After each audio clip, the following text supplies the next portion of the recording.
राम तेरी गंगा मेली या चित्रपटाचं नाव घेतलं तर दोन गोष्टी आवर्जून लक्षात येतात.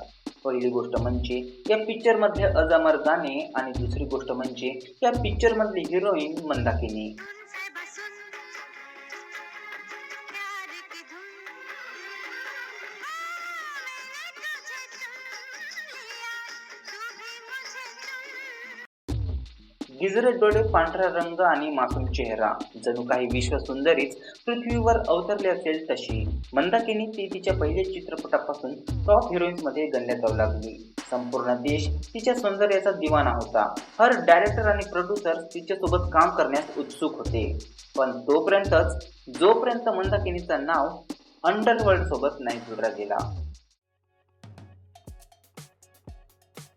यास्मिन जोसेफ म्हणजेच मंदाकिनीचा जन्म 30 जुलै 1963 ला उत्तर प्रदेशच्या मेरठमध्ये एका अँग्लो इंडियन परिवारामध्ये झालं, जिथे तिचे वडील जोसेफ हे एक ब्रिटिशर होते, तर तिची आई मुन्नी जोसेफ ह्या एक मुसलमान होत्या. त्यामुळे मंदाकिनीचा हिंदी, इंग्लिश आणि उर्दू भाषेवर चांगलं प्रभुत्व होतं. मंदाकिनीला एक लहान भाऊ तर एक लहान बहीण आहे. मंदाकिनी सर्वात मोठी होती. मंदाकिनीचं शिक्षण उत्तर प्रदेशमध्येच पूर्ण झालं होतं. मंदाकिनीला लहानपणापासूनच सिंगिंग आणि ऍक्टिंग मध्ये रुची होती.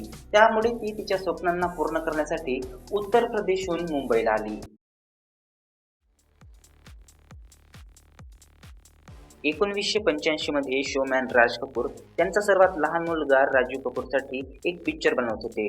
पहिले तर या पिक्चर मध्ये अभिनेत्री डिंपल कपाडियाला घेण्यात आलं होतं. पण जेव्हा शोमॅन राज कपूर यांची नजर उत्तर प्रदेशहून मुंबईला आलेल्या यास्मिन जोसेफवर गेली, तर डिंपल कपाडियाला रिप्लेस करून राजीव कपूरच्या अपोजिट यास्मिन जोसेफला घेण्यात आलं आणि राज कपूरने यास्मिन जोसेफला एक नवं नाव दिलं. तो नाव म्हणजे मंदाकिनी आणि पिक्चरचं नाव होतं राम तेरी गंगा मेली.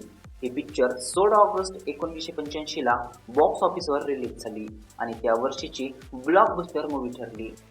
अच्छा चलो थोड़ी दूर देखते हैं कौन कांपता है ठंडी या तुम ही पिक्चर होती तर शोमॅन राज कपूर यांच्या मुलाची, पण पूर्ण क्रेडिट मंदाकिनी घेऊन गेली.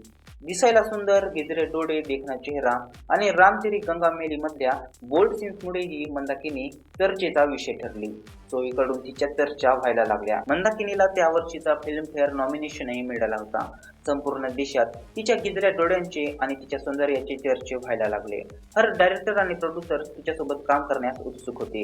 तिला फिल्म ऑफर्स येऊ लागले आणि मंदाकिनी धडाधड फिल्म साईन करायला लागली.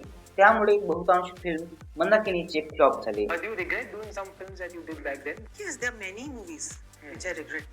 पण 1987 मधील मिथुन चक्रवर्ती सोबत डान्स डान्स, 1988 मध्ये जीते हे शान से, 1989 मध्ये कहा है कानून हे काही सिनेमे हिट झाले.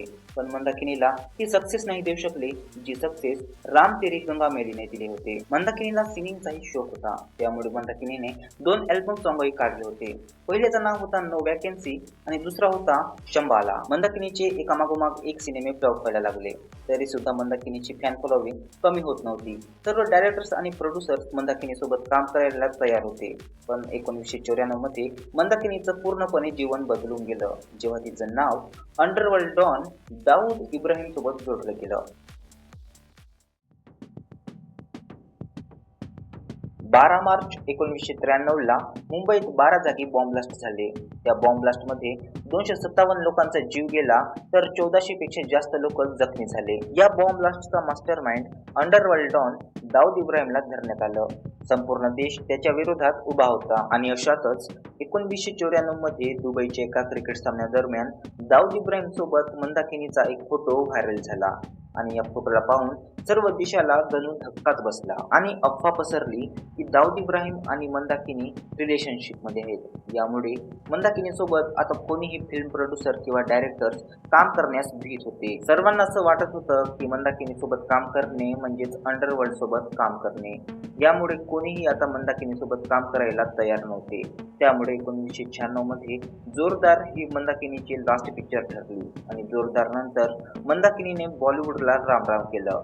तब्बल 27 वर्षांनंतर 2022 मध्ये मंदाकिनी पुन्हा एकदा एका म्युझिक व्हिडिओमध्ये दिसली.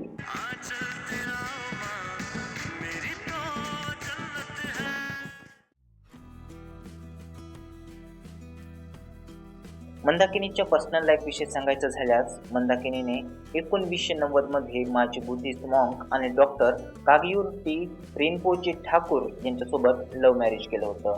या दोघांना एक मुलगा राबिल तर एक मुलगी रॅबजे इनायत ठाकूर आहे. मंदाकिनी आणि त्यांचे हस्बंड आताही मुंबईमध्येच राहतात, जिथे मंदाकिनीचे हस्बंड एक तिबेटियन हर्बल सेंटर चालवतात, तर मंदाकिनी तिबेटियन योगा शिकवते. मंदाकिनीचे फॅन्स आजही तिच्या कमबॅकचा वेट करत आहेत.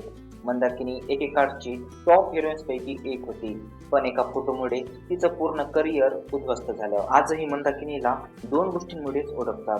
एक तर त्यांचे पिक्चर राम तेरी गंगा मैली आणि दुसरी गोष्ट म्हणजे दाऊद इब्राहिम सोबतचा तो फोटो.